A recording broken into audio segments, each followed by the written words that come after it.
Assalamualaikum warahmatullahi wabarakatuh. Mari kita simak alur cerita Battle Through the Heavens. Mohon dukungannya untuk like, komen, dan subscribe. Terima kasih sebelumnya, semoga Allah membalas kebaikan semuanya. Dan semoga hari ini semuanya diberikan kesehatan dan kesuksesan. Monggo di... Xiao yang duduk bersila di tempat tidur di dalam kamarnya. Jarinya menggosok cincin penyimpanan berwarna merah darah di tangannya. Itu adalah cincin yang dengan paksa direnggutnya dari tangan Yi Chen. Orang ini memiliki posisi tinggi dalam sekte langit mendalam. Sepertinya benda-benda di dalam link tidak terlalu jelek. Ini menarik. Xiao yang dengan lembut tertawa. Sebuah pikiran melewati pikirannya dan jejak kekuatan spiritual menyebar dari antara alisnya. Setelah itu, ia menyerang cincin penyimpanan berwarna merah darah. Namun, kekuatan spiritual baru saja melakukan kontak dengan cincin ketika itu ditolak oleh suatu kekuatan. Jejak spiritual telah ditempatkan di atasnya, ya. Xiao yang mengangkat alisnya ketika kekuatan spiritualnya ditolak. Kekuatan Yi Chen itu cukup hebat. Namun, jika mereka membandingkan kekuatannya dalam hal kekuatan spiritual, itu mungkin bahkan 10 Yi Chen tidak dapat melampaui Xiao Yan. Jejak spiritual semacam ini tampaknya tanpa sifat pertahanan dari sudut pandang Xiao Yan. Jari Xiao Yang dengan lembut mengusap cincin penyimpanan berwarna merah darah. Kekuatan yang besar dan kuat melonjak keluar seperti banjir. Seseorang dapat mendengar sedikit suara retak ketika jejak spiritual dalam cincin penyimpanan secara paksa dihapus oleh Xiao Yan. Setelah dengan mudah melepaskan jejak spiritual pada cincin penyimpanan, kekuatan spiritual Xiao Yan akhirnya masuk tanpa hambatan. Dia sebentar mencari dan sebuah gulungan merah darah muncul di tangannya dengan sekejap. Keterampilan kejahatan darah. Xiao yang menyapu matanya di atas gulungan itu. Setelah itu, mereka berhenti di 3 kata merah darah di bagian atas. Gelombang aroma berdarah yang lebat langsung mengalir keluar darinya. Xiao yang dengan hati-hati membuka gulungan itu. Dia sekilas melirik pengantar metode Qi ini dalam gulungan, dan alisnya tanpa sadar merajut. Sesaat kemudian, dia dengan lembut berkata, ini memang berdarah. Metode Qi semacam ini jauh dari kejahatan dan juga terlalu kejam. Menelan daging dan darah orang lain untuk menyerap do Qi pihak lain. Taktik semacam ini benar-benar ganas. Apa yang disebut keterampilan darah iblis ini bisa dianggap sebagai metode Qi tingkat atas bahkan dalam sekte langit yang mendalam. Ini adalah sesuatu yang dapat diamati dari bagaimana Yi Chen berhasil mengandalkannya untuk mencapai puncak kelas Douzong ketika dia baru berusia sekitar 30 tahun.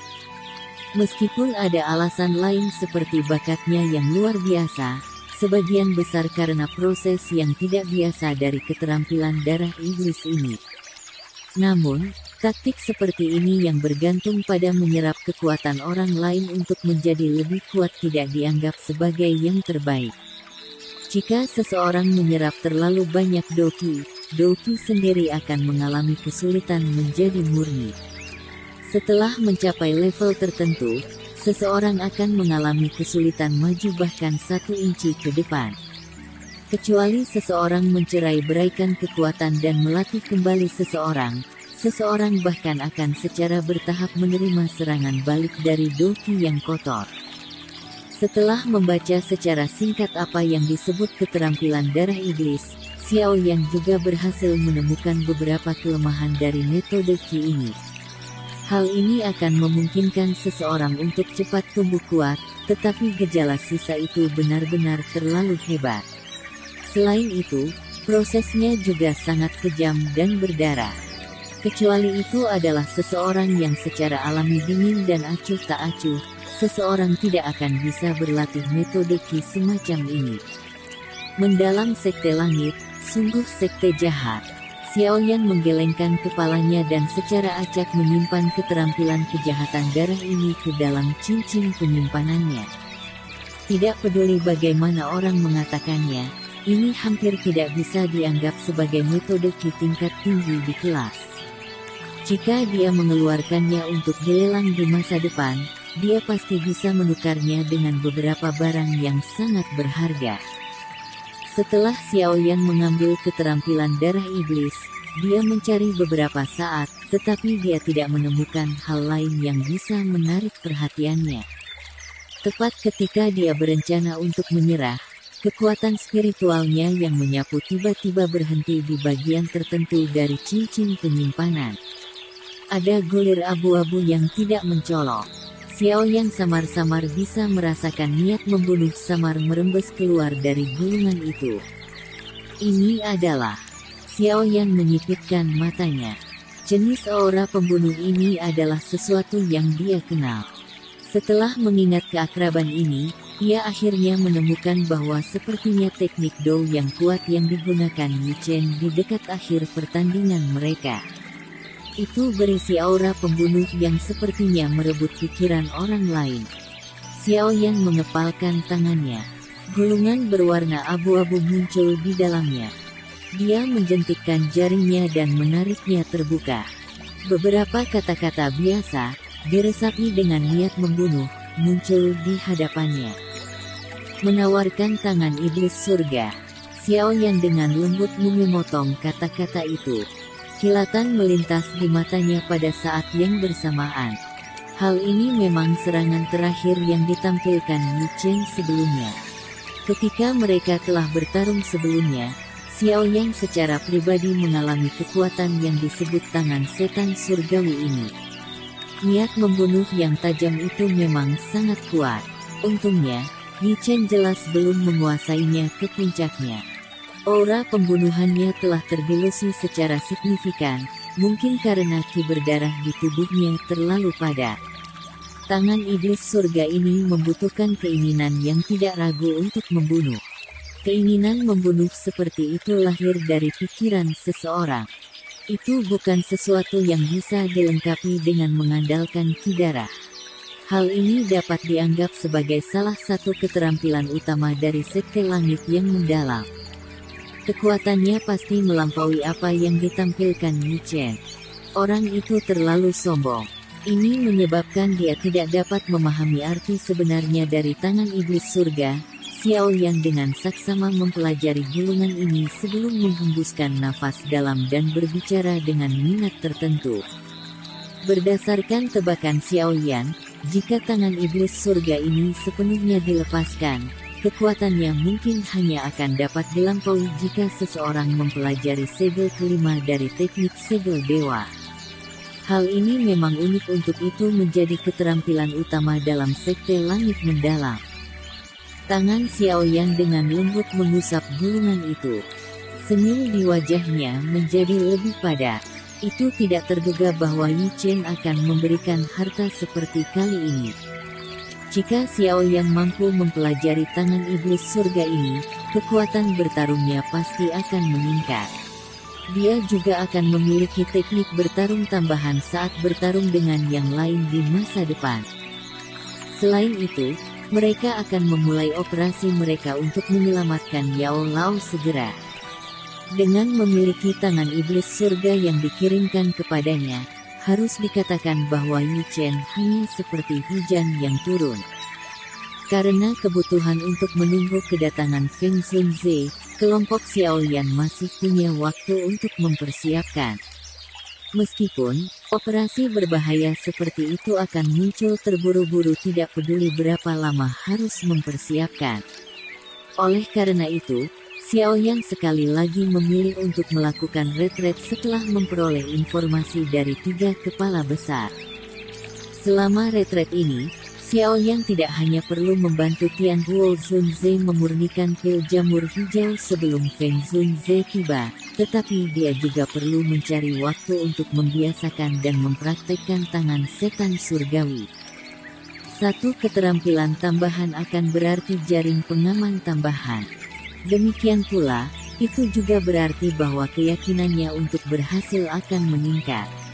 Terlepas dari apakah ini akan menjadi tidak penting atau tidak, akan lebih baik mempersiapkan lebih banyak untuk menyelamatkan Yao Lao. Dokter peri kecil dan yang lainnya tidak berdaya dalam menghadapi retakan Xiao Yan yang agak gila. Setelah mengikuti Xiao Yan selama bertahun-tahun, dia sadar betapa banyak usaha yang telah dilakukan Xiao Yan untuk menyelamatkan gurunya. Sekarang semuanya jatuh ke tempatnya, dia tentu tidak akan berani bersantai bahkan sedikit. Dipengaruhi oleh Xiao Yan, dokter peri kecil dan Tian Guo Zunze tidak pergi selama periode waktu ini. Mereka mengerti pentingnya operasi ini untuk Xiao Yan. Oleh karena itu, mereka mencoba meningkatkan kekuatan mereka sedikit untuk meningkatkan kemungkinan keberhasilan mereka. Pelatihan gila orang-orang ini menyebabkan Xuan Kongzi dan sisanya merasa sedikit tidak berdaya. Namun, mereka bisa berempati dengan mereka. Oleh karena itu, mereka mengeluarkan perintah untuk tidak mengganggu kelompok Xiao Yan. Selain itu, mereka bahkan mengirim beberapa pelayan wanita di sana. Jika Xiao Yan tidak memiliki sesuatu selama perbaikan pilnya, menara pil akan dengan cepat mengirimkannya kepadanya. Setengah tahun dengan tenang berlalu sementara Xiao Yan melakukan retret di mana dia lupa makan atau tidur. Selama setengah bulan ini, menara pil dihadapkan dengan keributan. Keributan ini terjadi karena petir yang tiba-tiba muncul di langit di atas menara pil. Terlebih lagi, ada dua warna samar di tundukan itu. Suara petir itu mengejutkan pil petir dua warna. Dari kelihatannya, sudah jelas bahwa beberapa guru alkemis di dalam menara pil telah memperbaiki pil obat tingkat 8. Ketika mereka merasa terkejut pada pil petir yang berlama-lama di langit, cahaya keemasan tiba-tiba dipancarkan dari menara pil. Setelah itu, cahaya melayang di langit dan menerima serangan kekerasan dari pil petir dua warna di depan sejumlah orang yang tak bisa berkata-kata. Selanjutnya, cahaya mendarat tanpa terluka dan menghilang dalam sekejap. Orang-orang dari menara pil akrab dengan adegan ini. Ketika sosok berwarna emas muncul, semua dari mereka mengerti tahu sedang memperbaiki pil obat tingkat 8, juara dari pertemuan pil ini. Xiao Yan. Kekaguman mengisi cukup banyak alkemis ketika mereka tahu siapa yang memperbaiki pil ini. Obat pil tingkat 8 terlalu jauh untuk dijangkau. Namun, tampaknya pil itu sudah tersedia untuk tangan Xiao Yan, yang tampak lebih muda dari mereka. Perbandingan semacam ini menyebabkan mereka merasa malu. Seseorang seharusnya tidak membandingkan dua orang yang berbeda. 2 hari setelah pil petir berakhir, Xiao Yan akhirnya meninggalkan retret setengah bulannya. Namun, penampilannya yang kusut tampak sangat menyedihkan. Meskipun Xiao Yan tampak menyedihkan, itu tidak menghalangi kegembiraan di wajahnya. Setelah gagal 3 kali, ia akhirnya berhasil menyempurnakan pil jamur hijau. Tian Guo Zunze, yang telah menjaga kamar Xiao Yan di luar, mengungkapkan ekspresi tertegun ketika dia melihat penampilan menyedihkan Xiao Yan. Namun, ketika Xiao Yan melemparkan pil obat hijau dalam dengan aura spiritual yang kuat, dia langsung bersemangat. Tanpa mengatakan sesuatu yang tidak perlu, dia mengambil pil obat dan memasuki ruangan lain. Melihat seberapa cepat dia pergi, Xiao Yan tanpa sadar tertawa. Selama retret ini, dia tidak hanya berhasil memperbaiki pil jamur hijau, dia juga mendapatkan pemahaman dasar dari tangan setan surgawi. Secara keseluruhan, ia telah memperoleh banyak. Xiao Yan akhirnya beristirahat setelah meninggalkan retretnya dan menyiapkan semua yang dia butuhkan. Dia dengan tenang sembuh selama 2 hari sebelum kondisinya kembali ke puncaknya. Satu-satunya hal yang perlu dia lakukan adalah menunggu Feng Zunze tiba. Setelah itu, mereka akan pergi dan menyelamatkan Yao Lao. Xiao Yan menunggu tidak berlangsung lama. Pada hari kelima setelah dia meninggalkan retretnya, Xiao Yan sedang berlatih tangan iblis surga, tapi tiba-tiba dia berdiri dari kursinya. Dia merasakan aura yang akrab dan kuat muncul di dalam area persepsinya saat ini. Feng Zunze telah tiba. Disimak. Tingkat teratas dari Menara Pil terdiri dari aula yang sangat luas dan megah. Biasanya, para pemimpin besar dari Menara Pil hanya akan menerima tamu di sini ketika mereka VIP. Pada saat ini, ada beberapa sosok yang duduk di dalam aula besar ini, yang sudah lama dikosongkan. Seorang pelayan wanita dengan hormat menuangkan teh. Hihihi, Feng Zunze, sudah bertahun-tahun sejak terakhir kami bertemu. Kamu masih memiliki cara yang bebas dan mudah. Suan Kongzi di kursi pemimpin melihat seorang pria tua berpakaian hijau dengan senyum di wajahnya dan tertawa. Pria tua berbaju hijau itu secara alami Feng Zunze, yang telah bepergian tanpa henti dari pavilion bintang jatuh setelah menerima pesan Xiao Yan. Dia hanya menggelengkan kepalanya dan tertawa setelah mendengar kata-kata Suan Kongzi, bagaimana aku bisa senyaman kamu, kepala yang hebat. Pavilion bintang jatuh aku hanyalah karakter kecil jika dibandingkan dengan Menara Pil. Ada seorang pria yang agak kuno duduk di samping Feng Zunze. Tubuhnya kaku, itu lurus seperti tombak, memberi orang semacam perasaan yang tajam.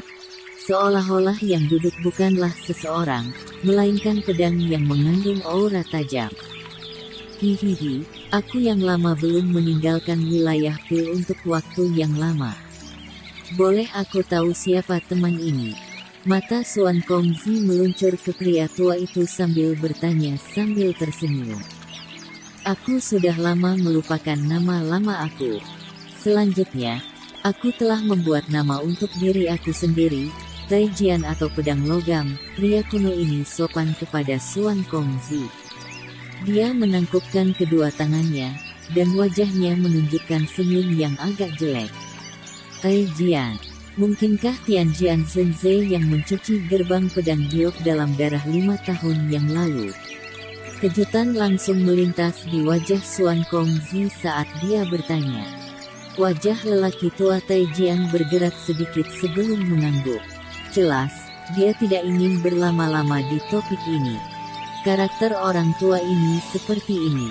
Permusuhan antara dia dan Sekte Pedang Giok terlalu dalam. Sulit untuk menjelaskan semuanya dalam waktu singkat. Feng Zunze tertawa dan tiba-tiba menyapu matanya di atas aula besar. Dia bertanya, di mana Xiao Yan? Bocah kecil itu telah memanggilku ke sini. Jangan bilang kalau dia bahkan tidak akan menunjukkan dirinya. Hihihi, apa yang dikatakan oleh Feng tua? Bagaimana bisa anggota generasi yang lebih muda ini membodohi seorang tetua seperti kamu? Tawa lunak ditularkan dari luar aula besar ketika suara Feng Zunze baru saja terdengar.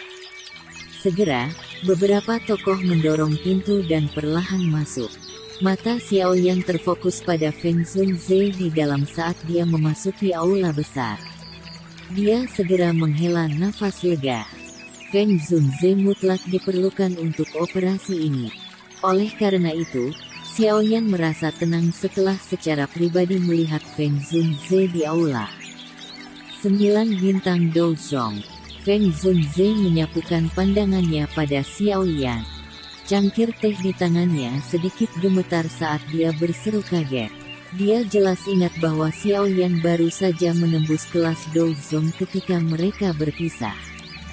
Bagaimana kekuatan Xiao Yan bisa melambung ke bintang ke-9 dalam waktu kurang dari setahun? Wajah Taijian Zunze yang tampak keras oleh sisi Feng Zunze bergerak sedikit. Beberapa terkejut melintas mata tenangnya.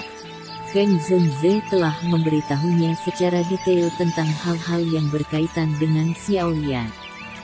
Dari cara Feng Zunze berbicara, jelas bahwa dia sangat senang dengan murid Yao Chen. Awalnya, Taijian Zunze belum begitu yakin tentang murid Yao Chen. Namun, sekarang dia telah melihat Xiao Yan secara pribadi, dia akhirnya merasakan kehebatan tersembunyi di bawah wajah muda ini. Hihihi, aku hanya beruntung. Xiao Yan tertawa saat dia masuk ke aula besar. Dokter peri kecil, Tian Huo Zunze, dan Ziyan yang tampak malas mengikuti di belakangnya. Gadis ini sangat tidak puas karena Xiao Yan telah membawanya untuk bertemu orang-orang tua ini. Bukankah lebih baik membiarkannya tidur lebih lama? Feng Zunze tersenyum. Matanya bergeser sebelum memantapkan pada dokter peri kecil dan Tian Huo Zunze tanpa bergerak. Tian Jian Zunze di samping juga mengungkapkan ekspresi muram di wajahnya yang kuno. Matanya menatap tajam pada mereka berdua. Menjadi seorang elit dozun, dia bisa merasakan bahwa orang tua dan wanita tua ini sepertinya memiliki kekuatan yang sedikit lebih kuat darinya. Siapa dua orang ini? Feng Zunze mengedipkan mata. Dari cara dia melihatnya, kedua orang ini sepertinya memiliki hubungan yang mendalam dengan Xiao Yan. Selain itu, hal yang membuatnya lebih memperhatikan adalah tedia kekuatan dari dokter peri kecil dan Tian Huo Zunze. Dari indranya, kedua orang ini telah mencapai tingkat bintang 3 dozun. Mereka semua adalah teman aku dan juga akan menjadi penolong selama operasi ini. Ini adalah dokter peri kecil dan ini adalah Tian Huo Zunze. Xiao Yan tersenyum dan menjawab. Bahkan dengan ketenangan Feng Zunze, hatinya tanpa sadar bergetar sedikit ketika dia mendengar pengenalan Xiao Yan. Dia tidak melihat Xiao Yan selama lebih dari setahun, namun kekuatannya tidak hanya melejit ke bintang ke-9 tetapi dua teman kuat dengan kekuatan bintang 3 dozun muncul di sampingnya. Pertumbuhan yang cepat ini benar-benar membuat orang tidak bisa berkata-kata. Dia memang layak menjadi murid yang menarik perhatian orang tua itu. Seseorang benar-benar tidak bisa menilai dia menggunakan akal sehat. Feng Zunze tertawa pahit di dalam hatinya. Lebih dari setahun yang lalu, Xiao Yan hanyalah seorang pemuda yang baru saja memasuki dataran tengah. Namun, sekarang dia sudah berhasil membuat nama untuk dirinya sendiri di dataran tengah. Berita tentang persaingan mengguncang bumi selama pertemuan Pil sudah tersebar di seluruh wilayah dataran tengah. Basis di Feng Zunze tebak, itu mungkin bahwa ekspresi dari paviliun petir angin akan cukup menarik setelah mendengar berita itu. Seorang guru alkemis tingkat 8 bukanlah seseorang yang bisa menyinggung perasaan. Ini Taijian Zunze. Dia juga seorang penolong yang aku temukan. Beberapa teman di masa lalu mengundurkan diri setelah mendengar bahwa kami berencana untuk menentang Aula Jiwa. Aku juga tidak bisa menggunakan kekuatan apapun. Orang-orang ini memiliki faksi mereka sendiri di belakang mereka. Mereka takut mereka mungkin marah pada Aula Jiwa dan bahwa mereka akan membalas dengan mencuci faksi mereka dalam darah. Feng Zunze menghela nafas. Setelah itu, dia menunjuk Taijian Zunze di sisinya dan berkata, ini Taijian Zunze sendirian dan tidak memiliki hubungan. Saat itu, dia juga sangat berhutang budi kepada Yao Chen. Kalau tidak, dia tidak akan bisa membalas dendam perseteruan darahnya. Dia telah mengambil inisiatif untuk mengikuti aku ketika dia mendengar bahwa aku akan menyelamatkan Yao Chen. Xiao Yan diam-diam mengangguk ketika dia mendengar ini. Tampaknya Feng Zunze cukup aktif selama periode waktu ini. Namun, Aula Jiwa terlalu kuat. Bahkan ahli kelas Dozun tidak akan berani menyinggung mereka. Namun demikian, hati Xiao Yan merasakan kekaguman untuk Taijian Zunze ini karena ia mampu melangkah maju dan meminjamkan sebagai tangan. Membuat situasi yang sempurna lebih sempurna mungkin tidak menguntungkan, tetapi memberikan bantuan ketika dibutuhkan benar-benar dianggap sebagai harta. Xiao Yan akan mewakili guru sementara berterima kasih kepada Taijian Zunze atas kebenarannya. Ekspresi Xiao Yan sangat serius saat dia menghadapi Taijian Zunze, menangkupkan kedua tangannya, dan berterima kasih padanya. Alasan aku berhasil membalas dendam aku adalah karena bantuan Yao Chen. Sekarang aku telah membalas dendam aku tidak memiliki sesuatu yang tersisa untuk dikhawatirkan. Selama orang tua itu dapat melarikan diri dan memungkinkan aku untuk membalas kebaikan besar ini, menerobos masuk ke aula jiwa bukanlah apa-apa. Aku juga ingin bertemu orang-orang yang bukan hantu atau manusia. Suara Taijian Zunze agak serak saat dia berbicara. Xiao yang terdiam ketika mendengar nada orang ini, yang tampak seolah-olah dia sudah membuang semuanya. Jenis orang yang secara acak dapat mengesampingkan mereka adalah yang paling menakutkan. Untungnya, orang ini berdiri di sisi mereka selama operasi ini. Xuan Kongzi telah memberitahu kami tentang berita yang berkaitan dengan Yao Chen. Aku telah menemukan penolong selama periode waktu ini dan tidak memperhatikan bahwa aula jiwa telah memindahkan penjara Yao Chen. Kalau tidak, kami mungkin akhirnya memperingatkan mereka jika kami dibebankan ke kota Ming. Feng Zunze membelai jenggotnya dan berkomentar dengan lembut. Namun, aku tidak menyangka mereka memindahkannya ke jajaran pegunungan jiwa kematian. Dataran di sana rumit karena kabut yang dingin begitu padat. Jika mereka membuat kesalahan dan membiarkan seseorang melarikan diri ke pegunungan yang dalam tertutup kabut dingin, kemungkinan bahkan aula jiwa akan kesulitan menemukannya. Sepertinya mereka khawatir Yao Chen akan diselamatkan oleh seseorang. Xiao Yan sedikit mengangguk. Dia berkata, kami tidak punya waktu yang cukup. Selain itu, kami tidak tahu apakah aula jiwa akan menerima berita dan diam-diam mentransfer guru. Jika itu terjadi, semua upaya kami akan sia-sia. Kita memang harus cepat menyelesaikan masalah seperti itu. Jika tidak, hal-hal dapat berubah jika lebih banyak waktu berlalu. Feng Zeng dia mengangguk setuju. Setelah itu, dia melihat ke Xiao Yan dan bertanya, kapan kamu berencana pergi? Kami akan berangkat besok. Xiao Yan menjawab dengan suara yang dalam. Saat ini, semua pembantu telah dikumpulkan. Menambahkan Feng Zunze dan Taijian Zunze, kelompok mereka sudah memiliki 5 douzuns. Menambahkan kekuatan tempur eksplosif Xiao Yan, mereka akan mampu melawan 6 douzuns. Lineup ini sudah cukup kuat di dataran tengah. Selama tidak ada perubahan yang tidak terduga terjadi, Xiao Yan merasakan kepercayaan 70% bahwa ia akan dapat menyelamatkan Yao Lao dari tangan aula jiwa. Feng Zunze sedikit terkejut ketika dia mendengar waktu keberangkatan Xiao Yan. Setelah itu, dia perlahan mengangguk. Dia juga sadar bahwa hal semacam ini tidak boleh ditunda terlalu lama.